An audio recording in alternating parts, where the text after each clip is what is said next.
தமிழ்நாடு சட்டமன்ற பொதுத் தேர்தல் 2026 ஆயத்த பணியில் ஒரு பகுதியாக மின்னணு வாக்குப்பதிவு இயந்திரங்களின் முதல்நிலை சரிபார்ப்பு பணிகள் மேற்கொள்ள இந்திய தேர்தல் ஆணையம் உத்தரவிட்டுள்ளது. இதன்படி அண்மையில் பெரம்பலூர் மாவட்ட ஆட்சியர் அலுவலகத்தில் அமைந்துள்ள மின்னணு வாக்குப்பதிவு இயந்திரங்களின் மத்திய காப்பறையில் அங்கீகரிக்கப்பட்ட அரசியல் கட்சிகளின் பிரதிநிதி முன்னிலையில் முதல்நிலை சரிபார்ப்பு பணியினை மாவட்ட ஆட்சியரும் மாவட்ட தேர்தல் அலுவலருமான மெருனாளினி தொடங்கி வைத்து பார்வையிட்டார். இதில் 998 கட்டுப்பாட்டு கருவிகளும் 1472 வாக்குப்பதிவு கருவிகளும் 1030 வாக்குப்பதிவு சரிபார்க்கும் கருவிகள் ஆகியவை இந்திய தேர்தல் ஆணையத்தால் நிர்ணயிக்கப்பட்டுள்ள பாரத் எலக்ட்ரானிக்ஸ் நிறுவனத்தின் 5 பொறியாளர்கள் முதல்நிலை சரிபார்ப்பு பணியினை மேற்கொண்டு வருகின்றனர். அனைத்து இயந்திரங்களின் முதல்நிலை சரிபார்த்தல் பணி மேற்கொள்ளப்பட்டு தேர்ச்சி பெறும் இயந்திரங்கள் தேர்தல் பணிக்காக பயன்படுத்தப்பட உள்ளன. தமிழ்நாடு தொழிலாளர் நல நிதி சட்டத்தின்படி தொழிற்சாலைகள், கடைகள், மோட்டார் வாகன போக்குவரத்து நிறுவனங்கள், உணவு நிறுவனங்கள் மற்றும் தோட்ட நிறுவனங்கள் போன்ற அமைப்பை சேர்ந்த நிறுவனங்களில் பணிபுரியும் தொழிலாளர்கள் ஒவ்வொரு ஆண்டும் தொழிலாளர் பங்கு தொகையாக 20 ரூபாயும், நிறுவனத்தின் பங்கு தொகையாக 40 ரூபாயும், ஒவ்வொரு தொழிலாளிக்கும் 60 ரூபாய் என கணக்கிட்டு நிறுவனத்தில் பணிபுரியும் தொழிலாளர் எண்ணிக்கை ஏற்ப தொழிலாளர் நல நிதியினை வாரியத்திற்கு செலுத்த வேண்டும். அதன்படி நடப்பு 2025ஆம் ஆண்டிற்கான தொழிலாளர் நல நிதியினை வரும் ஜனவரி 31ஆம் தேதிக்குள் செலுத்த வேண்டும்.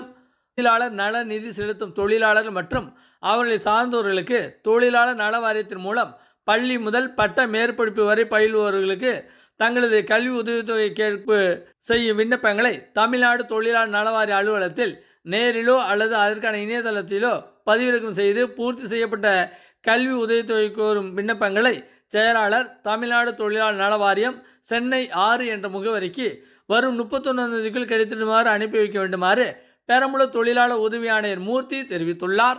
பெரம்பலூர் மாவட்டம் ஆலத்தூர் தாலுகா நக்கசலம் அரசு மேல்நிலைப் பள்ளியில் 9ஆம் வகுப்பு பயிலும் மாணவர்கள் முத்துக்குமார், மாதவன் ஆகியோரது கார் அக்வா லிட் என்ற காட்சி தலைப்பில் 2 மாணவர்களும் ஒரு காட்சி பொருள் வகையில் ஆசிரியர் ஓம் பிரகாஷின் நுண்ணறிவு தலைக்கவசம் என்ற காட்சி தலைப்பிலான படைப்புகள் மாவட்ட அளவில் முதலிடம் பெற்றுள்ளது.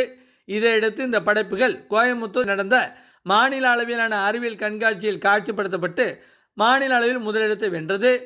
மாநில அளவில் முதலிடம் பெற்ற அறிவியல் படைப்புகள் வரும் ஜனவரி மாதம் தெலுங்கானா மாநிலம் ஹைதராபாத்தில் நடைபெறவுள்ள தென்னிந்திய அளவிலான அறிவியல் கண்காட்சிக்கு தமிழ்நாடு மாநிலம் சார்பில் இடம்பெற உள்ளது என மாவட்ட முதன்மை கல்வி அலுவலர் சுவாமி முத்தலகன் தெரிவித்துள்ளார். வானொலிக்காக பெரம்பலூரிலிருந்து எம் செல்வராஜ்.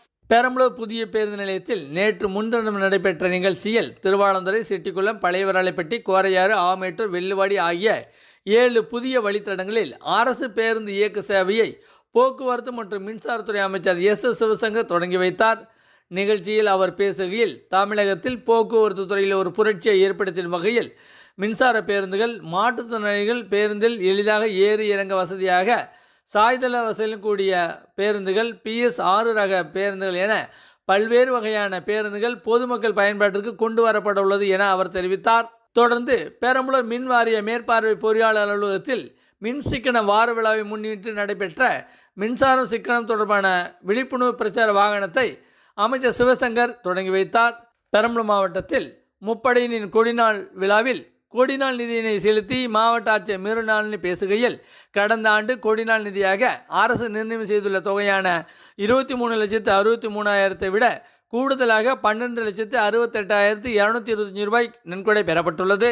இதன்படி கடந்த ஆண்டு கொடிநாள் நிதி வசூலில் 155% பெற்று பெரம்பலூர் மாவட்டம் தமிழகத்தில் முதலிடத்தை பிடித்து சுழற்கோப்பை பெற்றுள்ளது. நடப்பாண்டில் 24,81,000 கொடிநாள் நிதி வசூல் செய்ய இலக்கு நிர்ணயிக்கப்பட்டுள்ளது என அவர் தெரிவித்தார். தமிழ்நாட்டின் பொருளாதார வளர்ச்சியில் பெண்களின் பங்கு மேலும் அதிகரிக்க வேண்டும் என்ற நோக்கத்துடன் தமிழ்நாடு மகளிர் தொழில் முனைவோர் மேம்பாட்டு திட்டம் என்ற புதிய திட்டத்தை தமிழக அரசு அறிமுகப்படுத்தியுள்ளது.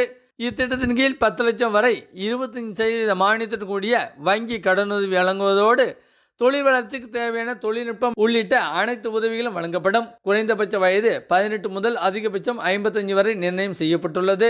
எனவே இத்திட்டத்தில் கடனுதவி பெற்று தொழில் துவங்க ஆர்வம் உள்ள பெரம்பலூர் மாவட்டத்தை சேர்ந்த பெண்கள் உரிய ஆவணங்களுடன் விலைப்புள்ளி பட்டியலுடன் இதற்கான இணையதள முகவரியில் விண்ணப்பித்து பயன்பெறலாம்.